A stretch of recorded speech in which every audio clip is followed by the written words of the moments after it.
This is Jaacob Bowden. When he was 27 years old, he moved out to California to pursue a golf career, even though he was only a 14 handicap, not very good. But he wanted to be one of the best professional golfers on the world, so he took his entire life savings and dumped it into becoming a really great golfer. In that journey, he met some people who introduced him to Mike Austin, the man who at 64 years old hit a 515-yard drive, was commonly known as the longest hitter of his era, and who had some really unique training methods and also golf swing philosophy things. In this video, you'll see a lot about what Mike taught Jaacob about hitting it longer and straighter. You're going to want to see this. Okay, so if people don't know, describe to us, because I know Mike Austin had like a whole philosophy with it. What did you get out of what, if you were to explain to somebody what the Mike Austin swing is? And what were some of the good things from that you ingrained? There were a few things I think that Mike was doing differently than what was being advocated. He wasn't the most tactful person. Sure, abrasive. He was abrasive. Yeah. He would yell at people. He would I remember one time I was holding my hand out doing a grip, and he just he smacked me, and I'm like, ow, that hurt. But it gets your attention, and they're like, okay, I'm not doing that again. Right. And he was the PGA at the time. If you can imagine someone going to be like, hey, you guys are all doing it wrong. Yeah. Let me tell you how to do it right. Right. I mean, what do you expect if someone kind of approaches you like that? So I was willing to look back or look beyond a little bit of the abrasiveness and all right, this guy hit it 515 yards when he was 64. How did he do that? So I was like, let me just ignore all this other stuff and I want to get to what he's the meat of it. Yeah. What's he doing? And then also he was talking about kinesiology. People weren't talking at that point about the body and kinesiology and physics and all those things. And I had a background. I went to pharmacy school, kind of like Greg Rose, I guess, at Sure. TPI. He was a chiropractor. I was going down the pharmacy route. Very similar curriculums. Taking anatomy, kinesiology, physics, all these things. I was familiar with that language. Yeah. And when Mike would use some of the terminology and words, it appealed to me. One, I could understand what he was saying, but then also, I'm from Missouri, the show me state. It's I need to know the reasoning why. Don't just tell me what to do. I want to know why we're doing it, so that I can tell myself in my brain, okay, this makes sense to go down this pathway. And then also I was trying to cover so much ground so quickly. It's I need to weed through all the stuff and figure out what's going to make a difference. Yeah, so, go beyond theory and what is the actual thing to do. Yeah. So I got coming around to the points that the fundamentals of what would be the Mike Austin. There were a couple things at the time in the way that I learned. Different people would get different things from him, so I guess I'm just speaking from my personal experience. At the time, when someone would set up at their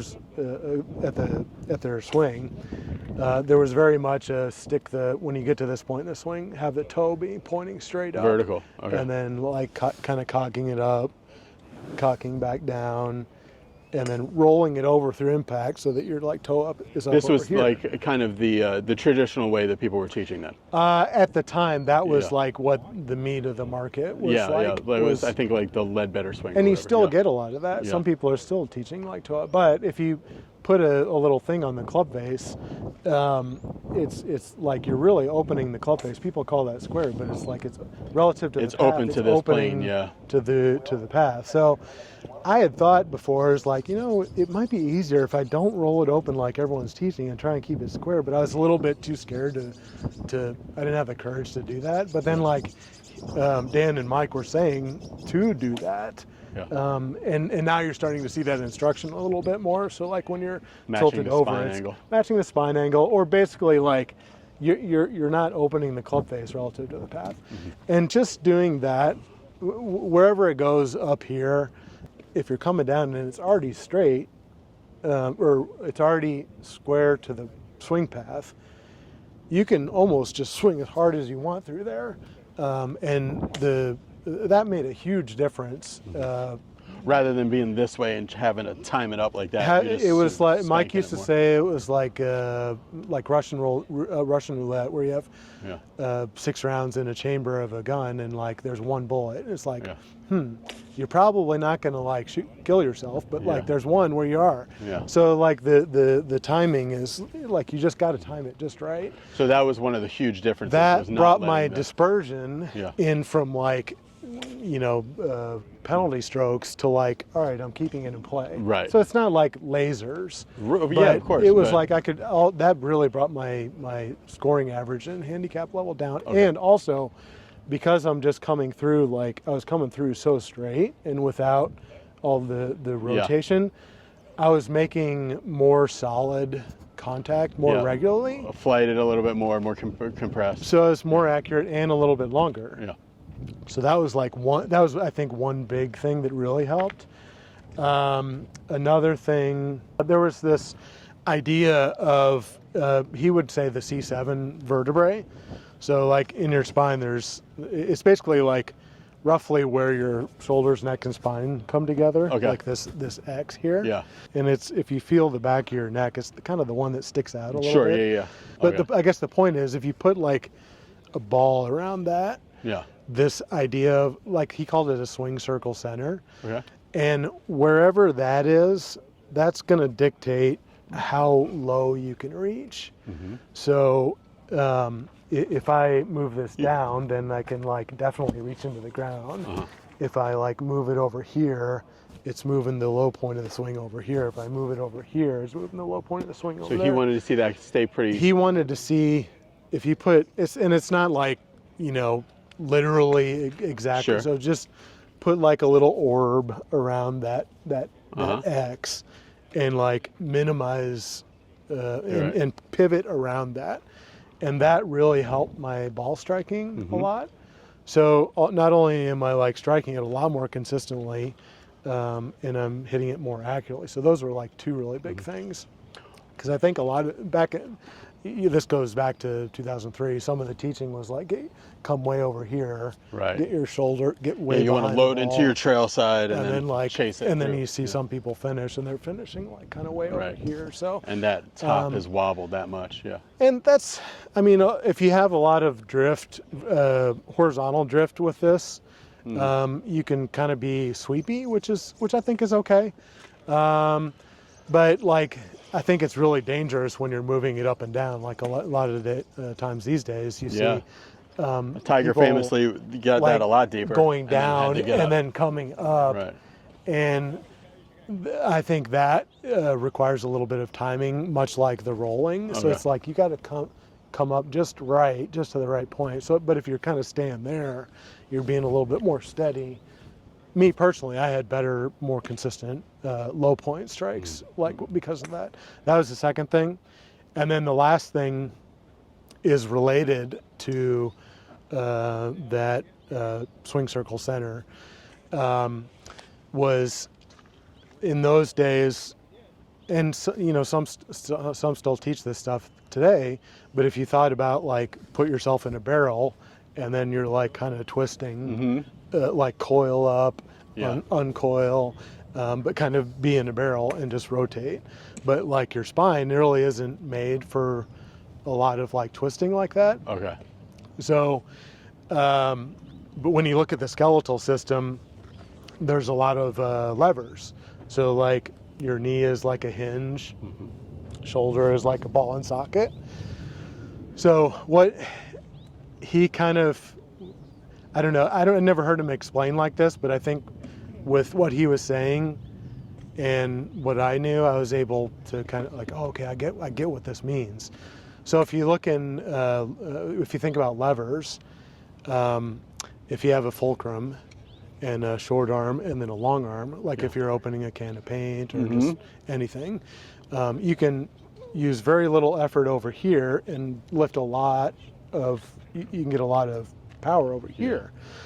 So, and then you can also bend levers. So they're like, if I had a little T on here and moving this, the effort is over here, but then that moves this over here. In an arc. So if you look at the and this was the third thing about Mike Austin that was so different. It was versus a coiling. It was like, all right, how do I get the power of my legs leveraged out to the golf club? Yeah. And so this, if you go back to this fulcrum idea. Yeah. If this is the swing circle center, and then your spine is the long arm, and these are the short arms, using my legs, I can move my lower spine. So it's like a little side bend. Mm-hmm. This leg straightening, this bends. This leg straightening, this bends. But what that's doing, my legs are moving my shoulders up and down. And then if I further compound the lever, and is it not that much rotation in the belt buckle? It's more this way, rather than it's an opening. Oh, it is an opening. Yeah, right. It's a lateral shift, right. And when you kick this leg in, it's both. Okay. Yeah. So basically, like when you further compound the lever and just put your club on here, if I get over here with keep a swing circle center there, move the lower spine that way, and then if I am up here and just reverse this, mm-hmm. then, and I don't really move any of this, my legs just advance the club. Mm-hmm. Does that make sense? Yeah, without having to tug on it or anything. So you can almost like, so I'm leveraging the power of my legs to get to there, and then it's just like a release. So it's when you see the swing, people are like, oh, it doesn't look like you're swinging that hard, but it's the leverage. Mm-hmm. You can't. It doesn't look like there's a lot of effort, but then because it's a lever, there's a lot of power in there. So it's the same thing with this. You're using the power of your legs to move these arms, so that the power gets out to the club. So it ends up giving more effortless you hit power. It's like effortless power, right? Yeah. Let me ask you about that, because I think one of the most compelling and interesting things that I heard from the Mike Austin stuff that I was looking into is when you were talking about the release there. So he said he went to this old Scottish pro, right, and there was a berm, like a mud wall, yep. Right? Imagine like the mud walls here. And he said the pro would say, I want you to dig the club into the mud wall as hard as you can, but if you come back here and you have any mud on your sleeve, I'll whip you outside, like I'll beat you outside the shed or whatever. Yep.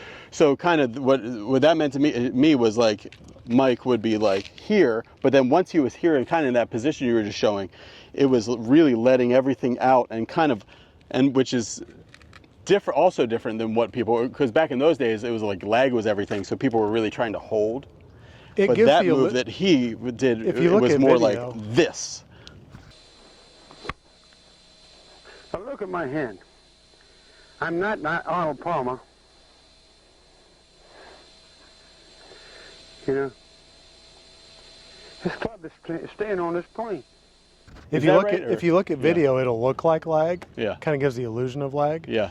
But in what he's feeling, is it actually this actively going? Yeah. So tell me a little bit about, you tell me that story about the Scottish thing and how you understood it, because I think it's getting lost in translation how I no, that's like very good. Mike had this thing that he would say a lot, don't impede the pendulum. Yeah. So that, say this is like a pendulum here. Yeah.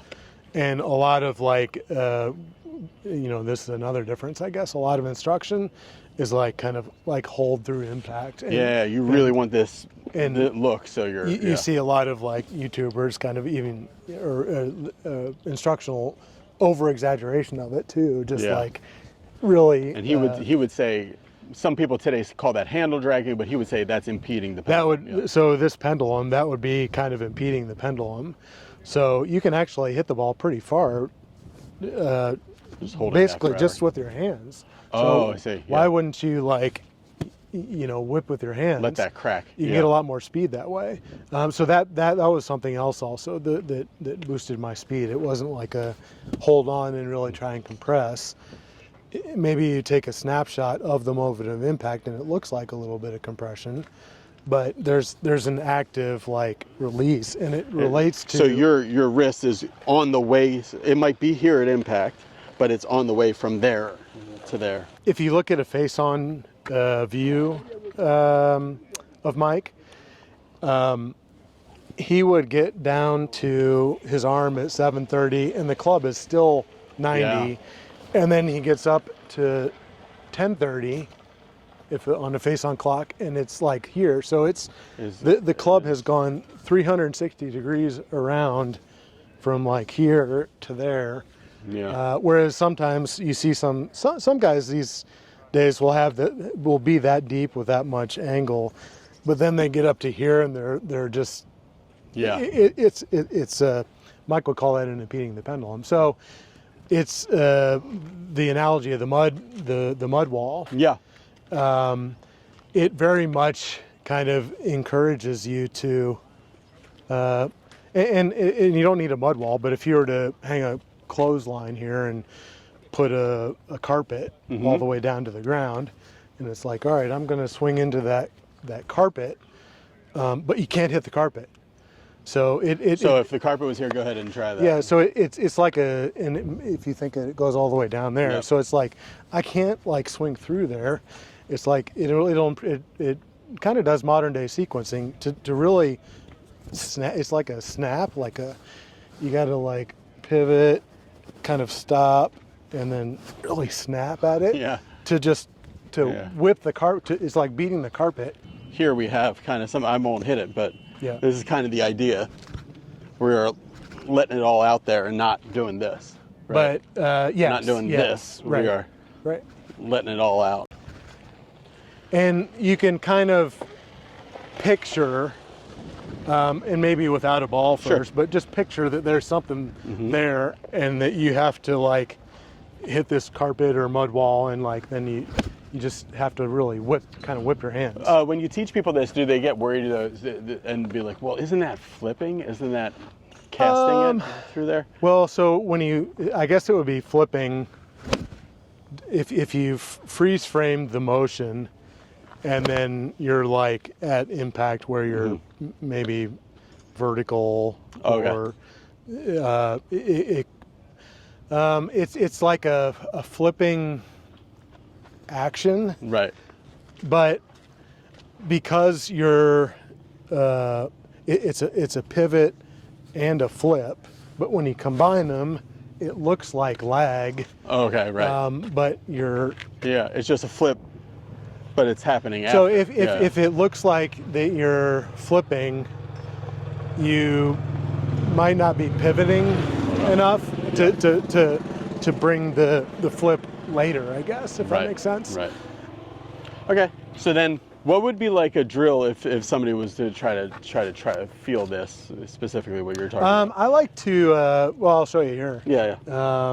Let me show you one. You were telling us a drill to get this feeling of kind of a unimpeded release of using your hands there. So I would even like go back to 7:30 clock position, and then just see how far you can hit it with your hands. Yeah, that's cool.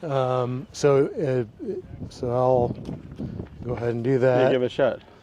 But just kind of think like, come back to there, and then just try and hit it as much as you can with your hands.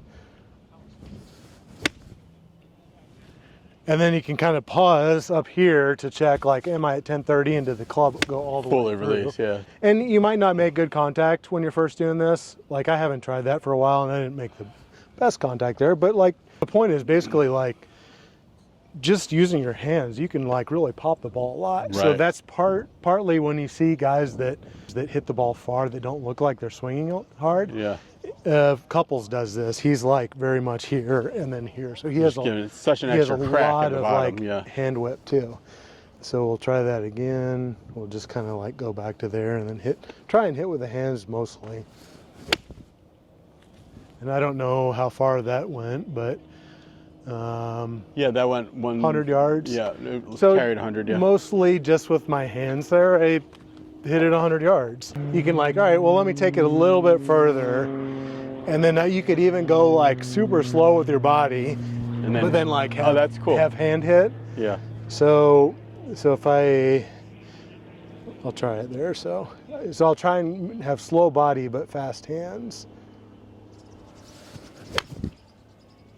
And it takes I hooked it there, so it takes a little bit of practice in trying it. Do that one again. So this is slow body but fast crack at the bottom. So yeah, just trying to like, it started with just, all right, let's just see how far we can hit it with our hands. And then you start adding just a little bit of turn, but then like have fast hands in it. Mm-hmm. So on a camera, it'll look like, oh my gosh, that guy's doesn't look, because the body's not moving too fast or hard. It looks kind of like effortless power, I guess. Start with getting used to the hands, and then you can like kind of add a little bit of body and then hands. Mm-hmm. So that's kind of what I would like have people do.